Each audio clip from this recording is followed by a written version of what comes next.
regional commissioners, our county commissioners, our security infrastructure across the country, public servants in the Ministry of Interior, and in all the ministries who work out there in the field, who have been working very closely in the mobilization exercise so far. This exercise, as you know, has been going on for 5 weeks, during which time we have registered 31 million Kenyans. That is a very impressive number. It represents about 65% of our projected population in the country in terms of registration. And we hope that if we go to the daily averages that we have been having, especially during the peak of the registration exercise, we are well on our way to achieving the registration of 40 million Kenyans who will get registered by the end of this week. As we said earlier, the exercise closes on Saturday, 18th of May. Kenyans need to know that, truth be told, we are paying our RAs who are doing this exercise 1,000 shillings a day.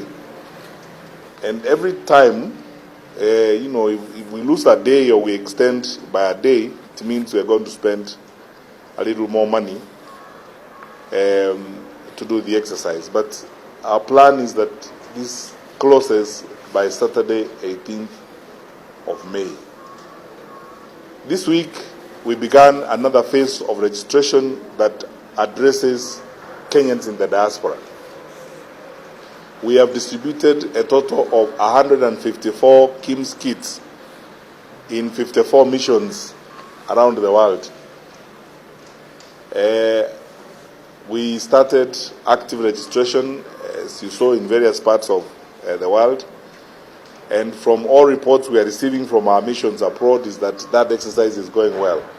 We started a bit late in the missions out there because we had to get in some of our officials from the missions and train them on how to use the KIMS kits so that they do the right thing. And because of that, the Kenyans in the diaspora will have until 20th of June to do their mass registration. In other words, mass registration for Kenyans in the diaspora will end on 20th of June. On behalf of my colleagues here with me and on behalf of the rest of us in government, I would like to sincerely thank the citizens of this country for turning up in large numbers, for registering, for getting their Huduma number. We do not need to belabor this now. Everyone understands that that is how we are going to manage ourselves as a modern country, with every Kenyan having a UPI. And therefore, this makes our service delivery and service provision much easier and focused as we move forward.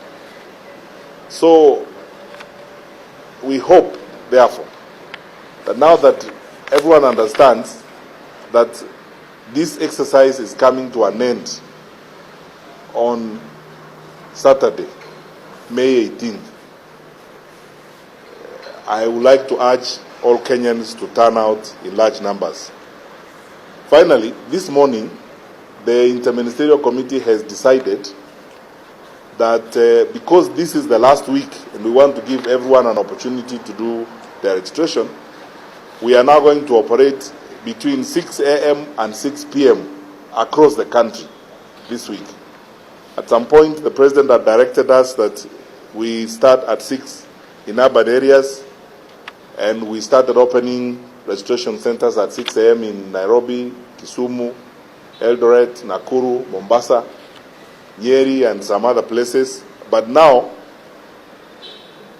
because this is the last week, we would like to operate a 6 to 6 registration process. So those who have not registered, those who have not gotten their Huduma numbers, have no excuse not to go to the various registration centers before they go to work in the morning to register and get their Huduma numbers. The Interministerial Committee will continue to meet and review the exercise as we go along. with a view to submitting our report to His Excellency the President by the end of this week, as we were instructed.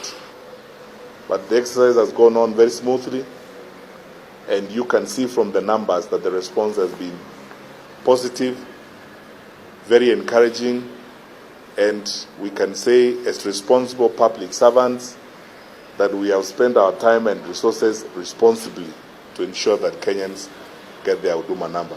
I thank everyone who has been involved in this, our national political leaders, our honorable members of parliament, our governors who have participated in this. We thank them sincerely, and we continue to work together to ensure that we move our country to the next level of service delivery. Thank you very much.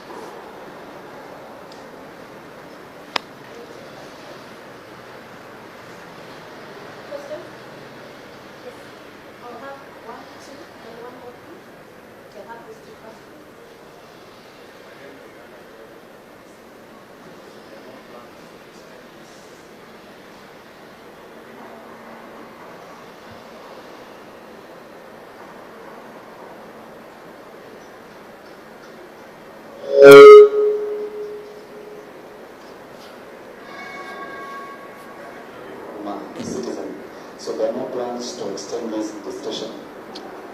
There are no plans to extend this registration exercise at all. We close on May 18th. You know what we are doing is that this phase of registration ends on May 18th. We have no plan to extend it. As I said, there are budgetary implications to it. So we do not have any plan to extend the exercise. I need to emphasize that this is mass registration, which is ending on Saturday 18th. So after that, because the KIMS kids are going to be with the assistant chief, if for some reason someone misses out, they may go to the assistant chief. But I'm very afraid myself that the assistant chief is going to, because now this is the focus.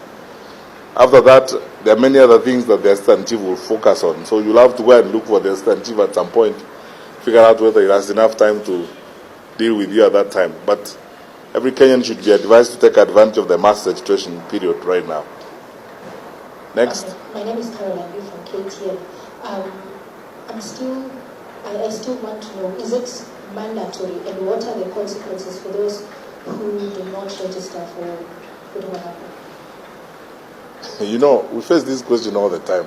At times people ask things you don't even know whether to laugh about them or cry. Because you see, the question is, we don't want to force you to register, just like we cannot force you to take a PIN number at KRA. But you are smart enough to know that if you are going to seek services, you need to get the services in a manner that is much more facilitative and faster. And we are telling Kenyans, we have come to a regime where we want to get an Huduma number so that when you go to the Huduma center, your details can be accessed very easily, your services can be provided with your details available on the screen. Now, why do you want to go to the Precambrian era, the old age of using papers, so that you are told every time, wait, we go to look for your file, and your service takes a week or 2 weeks, because, you know, looking for files and checking them is not an easy affair, and you know that yourself. So we cannot force you to register. But we think it's a reasonable thing to do, because getting services any other way is going to be unnecessarily bothersome and cumbersome for you. But if that's what you prefer, to be making trips to an office 5-6 times, because no one can guarantee you they're going to get a document in a day or 2 or 3, that's also a choice for you to make. But that's why we are advising people in a very diplomatic way. It is very sensible for you to register and have an Huduma number. And please get one, because it costs you nothing. It is a good thing to do, and it's being done by your government using your tax resources. So why would you want to argue about a simple, straightforward matter like that? Just a minute, I want to ask my colleague Joe to add something about that. Maybe. No, I think there is not much more to add. But in this day and age, we are all using technology. We are all able to get a lot of services. Look at the impact M-Pesa and other mobile money services have had in the country. So we want to ensure that we are not analog in one part. You can't be identified, and yet you want to use very many different services. So by having a Huduma number, you're able to get services across, from government and even in private sector. You're able to be identified very quickly, very easily. We're able to ensure there's a lot of trust in the services you're being given, whether it's borrowing money or you're lending. So it is optional, but it's going to be very cumbersome if you actually do not have the Huduma number. So I would encourage that you do have a Huduma number. Thank you. You can answer the next one. Yes, my name is Namba from the Daily. I just wanted to know when will the portal be ready for Kenyans that want to update the information? So in terms of updating information, it will depend on what services you're looking for. So that's going to be available at Huduma centers. We'll have an online portal, but it should be after July, end of July, not before July. We are going to go through this phase. We'll do the cleanup of the data, and then we'll begin to issue the actual Huduma number, and that should be from around end of July. Our last question, thank you. I think this is a concern that has been brought up by many who have been criticizing the You are process. Who are you? My name is Gladys Gashanjo from MTV. The question is, have you taken care of the back end of the process where people are concerned about data protection and data protection? That has been taken care of. So one, let me take you through. We already have the Access to Information Act in place. So people cannot access your data from government just willy-nilly. There is a way and a clear process on how data can be accessed. Cabinet has also passed the Privacy and Data Protection Policy for the country, and we're in the process through the National Assembly and the Senate of actually getting the Privacy and Data Protection Bill passed. We already have systems and laws in place that take care of citizens' data. We're already taking care of your passport. We're already taking care of your ID. We have all this information, and it's not freely available to people. So Kenyans should rest assured that your data is safe with the government. We have added, in terms of the privacy and data protection, we're adding such that even private sector and others who hold citizen data that is personally identifiable, we're putting laws so that they can be able to manage this data in a way that protects your privacy. So Kenyans should be relaxed on this one. We have taken care of the data protection and even the policies within government ensure that you're safe. Thank you very much. Okay. All right. No, it's all right. Allow her to ask. We don't have to look like we are avoiding to answer questions. Go ahead. Go ahead.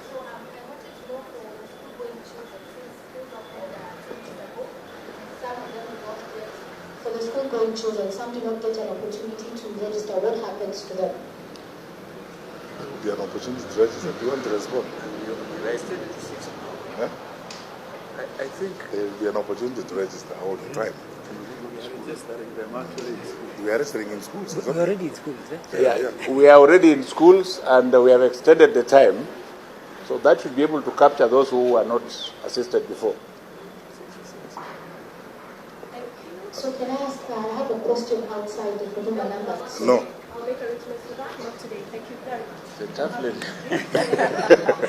Watch it, be a state. Thank you.